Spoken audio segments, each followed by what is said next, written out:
ವಾರಕ್ಕೆ 70 ಗಂಟೆನೇ ಕೆಲಸ ಮಾಡೋಣ ಅಂತಂದ್ರು ಉದ್ಯೋಗ ಎಲ್ಲಿದೆ ನಾರಾಯಣ ಮೂರ್ತಿ ಅವರೇ?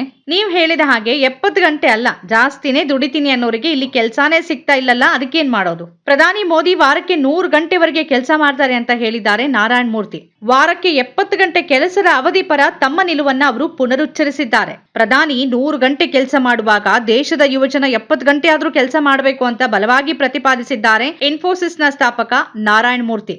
ಇವ್ರು ಹೇಳಿದ ಹಾಗೇನೆ ಕೆಲಸ ಮಾಡೋಣ ಅಂತಂದ್ರೆ ಯುವ ಜನರಿಗೆ ಉದ್ಯೋಗನೇ ಸಿಗ್ತಿಲ್ವಲ್ಲ?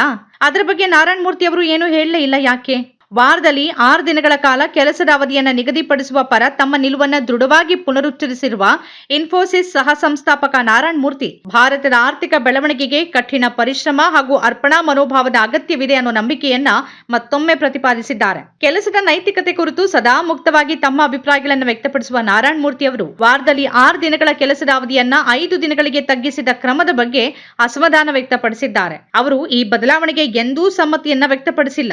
ಸಿಎನ್ಬಿಸಿ ಗ್ಲೋಬಲ್ ಲೀಡರ್ಶಿಪ್ ಸಮಿಟ್ ಕಾರ್ಯಕ್ರಮದಲ್ಲಿ ಮಾತನಾಡಿದ ನಾರಾಯಣ ಮೂರ್ತಿ ಈ ವಿಷಯದ ಕುರಿತು ತಮ್ಮ ನಿಲುವನ್ನ ಪುನರುಚ್ಚರಿಸಿದ್ರು. ಕ್ಷಮೆ ಇರ್ಲಿ, ನನ್ನ ನಿಲುವಿನಲ್ಲಿ ಯಾವುದೇ ಬದಲಾವಣೆ ಇಲ್ಲ.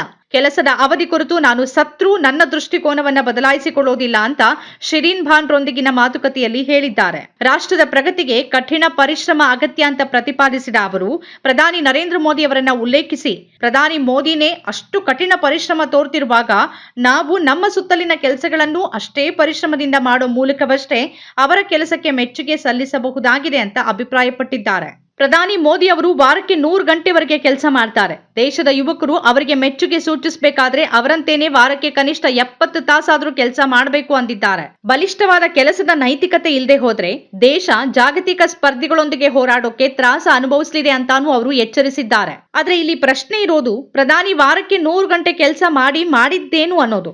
ಮೂರ್ತಿಯಂತಹ ದಿಗ್ಗಜರಿರುವ ಐಟಿ ಹಾಗೂ ಕಾರ್ಪೊರೇಟ್ ವಲಯದಲ್ಲಿ ಪ್ರೊಡಕ್ಟಿವಿಟಿ ಅನ್ನೋದು ಬಹಳ ಚರ್ಚೆಯಾಗೋ ಪದ.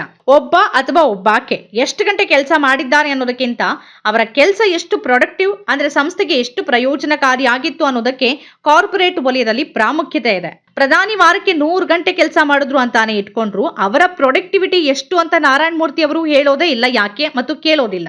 10 ವರ್ಷದಿಂದ ಭರ್ಜರಿ ಬಹುಮತದ ಸರ್ಕಾರ ನಡೆಸುತ್ತಿರುವ ಪ್ರಧಾನಿ ಮೋದಿ ವಾರಕ್ಕೆ ಮೂರ್ತಿಯವರು ಹಾಗೂ ಬಿಜೆಪಿ ಐಟಿ ಸೆಲ್ ಹೇಳಿದ ಹಾಗೆ 100 ಗಂಟೆ ಚೆನ್ನಾಗಿ ಕೆಲಸ ಮಾಡಿದ್ರೆ ನಮ್ ದೇಶ ಎಲ್ಲಿಂದ ಎಲ್ಲಿಗೆ ಹೋಗಿ ತಲುಪಬೇಕಿತ್ತು, ಎಲ್ಲೆಲ್ಲೂ ವಿಕಾಸನೆ ಕಾಣಬೇಕಿತ್ತಲ್ವಾ? ಎಲ್ರಿಗೂ ಅಚ್ಚೇ ದಿನ ಆದ್ರೂ ಬಂದಿರ್ಬೇಕಿತ್ತಲ್ವಾ? ಈಗ ನೋಡಿದ್ರೆ 2014ರಲ್ಲಿ ಇದ್ದದಕ್ಕಿಂತ ಎಲ್ಲ ಅಗತ್ಯ ವಸ್ತುಗಳ ಬೆಲೆ ವಿಪರೀತ ಏರ್ತಾನೆ ಇದೆ. ಆದಾಯ ನೋಡಿದ್ರೆ ಆ ಲೆಕ್ಕದಲ್ಲಿ ಏರ್ತಾನೆ ಇಲ್ಲ. ನಿರುದ್ಯೋಗ ದರವಂತೂ 4-5 ದಶಕಗಳಲ್ಲೇ ಅತಿ ಹೆಚ್ಚು ಅನ್ನೋ ಅಷ್ಟಿದೆ. ಡಾಲರ್ ಎದುರು ರೂಪಾಯಿ ಪಾತಾಳ ಸೇರಿದೆ. ತೈಲದ ಬೆಲೆ ಗಗನದಲ್ಲಿದೆ.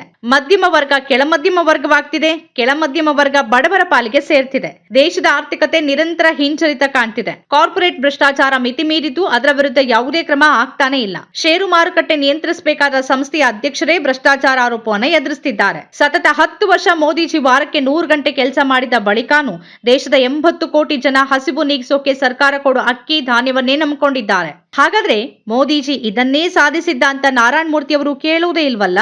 ನೀವು ಉದ್ಯೋಗ ಕೊಟ್ರೆ ತಾನೇ ಯುವಜನರು ವಾರಕ್ಕೆ 70 ಗಂಟೆ ಕೆಲಸ ಮಾಡುದು ಅಂತ ಮೂರ್ತಿಯವರು ಮೋದಿಜಿ ಬಳಿ ಕೇಳಲ್ಲ. ಯಾಕೆ?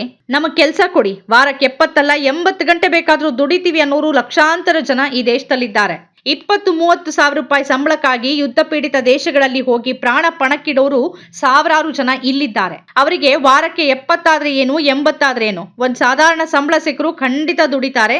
ಆದ್ರೆ ಕೆಲ್ಸಾನೇ ಸಿಗ್ತಾ ಇಲ್ವಲ್ಲ ನಾರಾಯಣ ಮೂರ್ತಿ ಅವರೇ? ಅದಕ್ಕೇನ್ ಮಾಡೋಣ? ಇದ್ರ ಬಗ್ಗೆ ಮೋದಿಜಿ ಹತ್ರ ಕೇಳ್ತೀರಾ? ನಮ್ಮ ಕಾರ್ಯಕ್ರಮಗಳನ್ನ ನೀವು ನೋಡ್ತಾ ಇದ್ರೆ ನಮ್ಮ ಚಾನೆಲ್ ಅನ್ನ ಸಬ್ಸ್ಕ್ರೈಬ್ ಮಾಡಿ, ಪಕ್ಕದ ಬೆಲ್ ಐಕಾನ್ ಒತ್ತಿ ನಮ್ಮನ್ನ ಬೆಂಬಲಿಸಿ.